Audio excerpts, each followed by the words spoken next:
حضرت ابو ذر رضی اللہ عنہ فرماتے ہیں کہ مجھے میرے حبیب صلی اللہ علیہ وآلہ وسلم نے 7 باتوں کا حکم فرمایا۔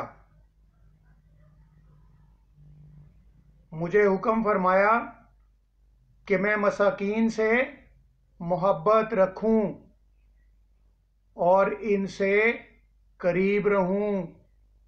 مجھے حکم فرمایا کہ میں دنیا میں ان لوگوں پر نظر رکھوں جو دنیاوی ساز و سامان میں مجھ سے نیچے درجے کے ہیں،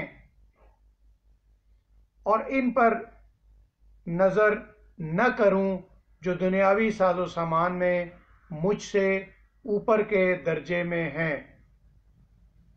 مجھے حکم فرمایا کہ میں اپنے رشتہ داروں کے ساتھ صلہ رحمی کروں اگرچہ وہ مجھ سے منہ ہی کیوں نہ موڑیں۔ مجھے حکم فرمایا کہ میں کسی سے کوئی چیز نہ مانگوں۔